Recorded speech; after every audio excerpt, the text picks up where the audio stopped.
Afternoon. I'm Dr. Terry James Gingrass, and this is Dr. G's ADHD Chat, a show designed to make the world safe for ADHDers. I'm a clinical psychologist and neuropsychologist, and that's a brain doctor for those of you who aren't familiar with the term. And I'm also the parent of at least two ADHD kids, and I married into a family that is rife with ADHD. And all this started before we even had a formal diagnosis of ADHD. So I spent the first probably decade raising my ADHD child, the most obvious ADHD child, without knowing what the heck I was doing. And I had friends who were pediatric psychologists, and they didn't know what was going on. So I had to train myself. I did a lot of reading, a lot of research, a lot of going to seminars, and so on. And I finally think I know something. And my most ADHD child is employed and employable and not in jail, which is, I wasn't sure that was going to be the case. So anyway, I have been fascinated with ADHD for a long time. I find ADHDers in general, if they're not in crisis, to be entertaining, intelligent, clever folks that I enjoy working with. I coach ADHD executives. And a lot of higher level executives and entrepreneurs are ADHD because they're good problem solvers. They see things a slightly different way than neurotypical people. They tend to see clever and unique sorts of solutions to problems that arise in business particularly.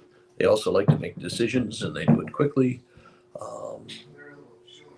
The word is that probably, this is research word I'm talking about 70% of all entrepreneurs have ADHD. And I know when I go to a conference for internet marketing, I am rapidly surrounded by a bunch of people asking me questions about ADHD. I'm going where the entrepreneurs are, and the entrepreneurs have ADHD, and I'm an ADHD guy, so that's how that works. There's a lot of unique solutions to ADHD problems, like medication for instance. You wouldn't be thinking about doing that with a child that doesn't have ADHD, but you certainly would for a child that does have ADHD. But there are other things that you can do with an ADHD child, or for an ADHD child, however you want to look at that. And it also works well with the neurotypical children. And probably the biggest and most important part of that is routines or schedules, however you want to look at it. That's the same thing. But if you have routines in your whole household so that everybody knows how we do breakfast, how we do dinner, how we get and when we get ready for bed, how we get up in the morning. If everybody has that routine down and knows it's going to be pretty much the same, it relieves a whole bunch of problems. Okay, your ADHDers will do better, and your non-ADHDers will still do better, because it's a funny thing. Your brain likes routine, and that's why it tries to make as many things a routine act as it can, because that saves capacity to solve unique new problems. So get started on that when they're real young, okay? got to know that this is the way we do things. And this is the way we do things every day. And this is the way mom and dad do it as well. So if there's everybody does it, what are they going to do? Argue about it? Probably not. Okay? So they're going to do the things the way the family does things. And that helps ADHDers because although their working memory, which is like I always say, it's it's the kind of memory that for stuff that you just need to get through the day, but you're not really planning on remembering it for the rest of your life. And like those little etch a sketch things, that you write down stuff on, and then you pull up the thing, and then all the writing goes away. That's kind of what your working memory is.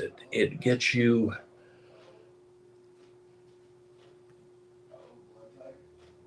keeping stuff in your mind that are just kind of routine little things you need to do. So when I get up, first thing I got to do is wash that pan I used last night when I was cooking.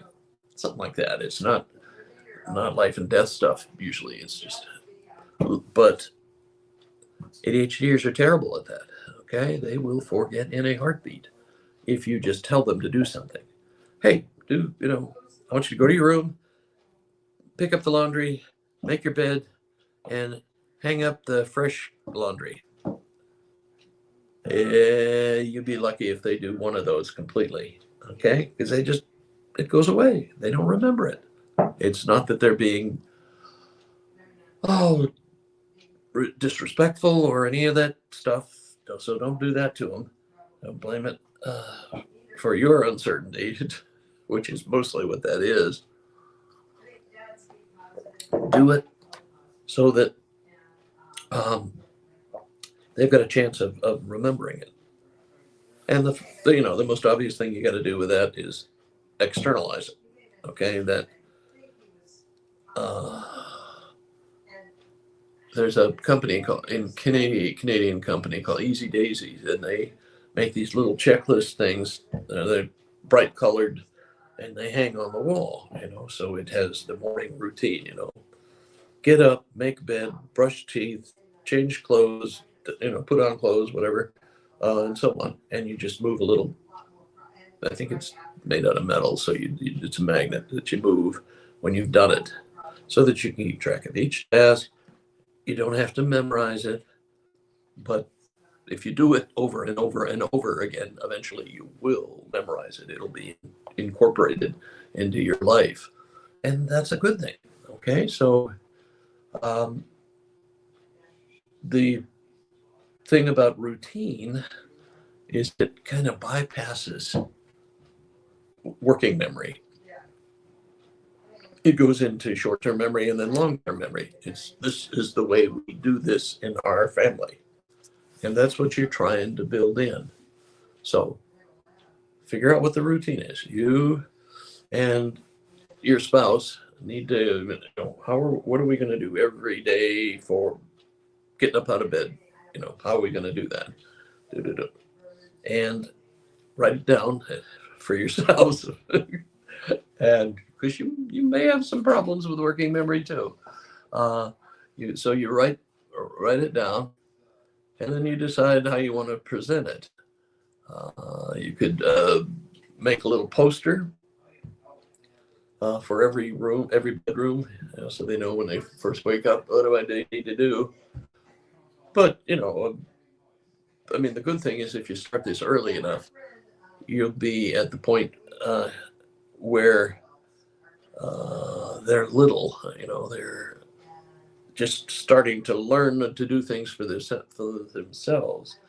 And so you can teach them right from the get-go what the routine is and how to follow it.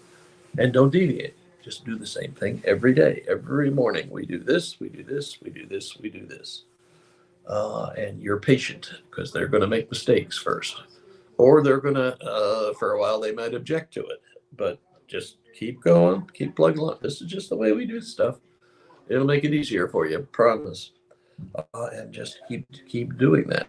Routine saves you.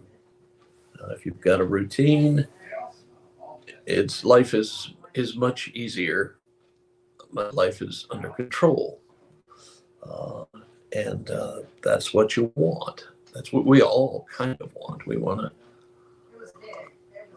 to have control over our lives, and you teach your ADHD kid that this is one way he or she can establish control is by establishing routines. Get them in the habit of writing stuff down. Get them in the habit of following the steps that they write down. And you'll be miles ahead of the game, and so will they. They will be, well, they will be, like I said, they will just be well on their way to being more organized individuals, and that's what they need. They need to know how to organize themselves. And you start off with the basics: getting up, going to bed, dinner. And you have a routine for that. And you only change the routine when they get old enough so that for dinner particularly they can do some of the things. Set the table, help with the salad, some different sorts of things. But routine. Families work better. ADHD kids certainly work better, and neurotypical kids work better as well when you have established routines and you follow them. And it's important that you do that, because you'll be surprised at how much more in control you feel when you have established routines to follow. If you structure stuff, it's easier to get it done. If you structure stuff, you feel more in control of your life. If you structure stuff, you're more efficient. So those are all things you want your ADHD kid to learn. Because, that's one of the easiest things to teach them, because it really isn't just for an ADHD kid, it's for any kid. Once they learn the routine, once they learn how to set up a routine, they're much more efficient in their own lives. And then with that routine, one other thing that to be considered is that they need to learn how to decrease interference, I guess we'll call it. Okay. Decrease interference, which interference is just what gets in the way of me getting this done. Okay. If I've got a pile of every piece of paper I have touched in the last month sitting on my workplace, my desk or whatever, that's going to get in the way, and that will for your ADHD kid. That's why clutter is not a good thing. We don't like clutter because it interferes with efficiency for anybody. You don't have to be ADHD for clutter to get in your way. The thing is with ADHDers, and I often talk about this, but ADHDers, a high percentage of them are what I call horizontal organizers. That is, they don't like the idea of putting things in a file folder and putting them in a file cabinet, alphabetized and so on. They like to be able to see it so they know that it's there. Okay? So you go into an ADHDer's house or room, and every flat surface will have a pile of papers on it. Okay? Now, don't touch their papers, because they know what's in there. It may be a total mishmash mess to you, but they know what's there. And that's their way of organizing. And you can't really hide stuff on them, or can't file it for them, because then they'll get upset because you're messing with their routine. But the only thing you can do is get some of these clear boxes, tubs, with the covers on them, but they're clear, so you can see what's in there. And then you just double that up. You put some tape on or something that tells you what's in there. So the person that doesn't have ADHD can know where things are going. So that's another little extra thing. And you want your ADHDer to be able to do that too. You know, you're not gonna make them into a neurotypical. You gotta work with what you got and do as much as you can that works for everybody. And that's the routines, the schedules, and to some extent, the clutter routine, clutter removal kind of thing. Okay, that's it for me this week. I'm Dr. Terry James Gingras, and this has been Dr. G's ADHD Chat, the show trying to make the world safe for ADHDers, because we really need those people. We need people who can think outside the box. And ADHDers, they're outside the box. Okay, so we need them. Okay, and I mentioned before that I coach ADHD executives. If you happen to have one of those in your household, you might have them give me a look. Right now, I'm looking for just a couple more. I try not to take too many at a time, but I need a couple more. I've got room for a couple more. And you can get me on my website, terrygingrasphd.com. I am playing with an automatic scheduler. You can try that if you find it, but I'm not even sure how to tell you to find it because we just started using this thing. Safest thing is just to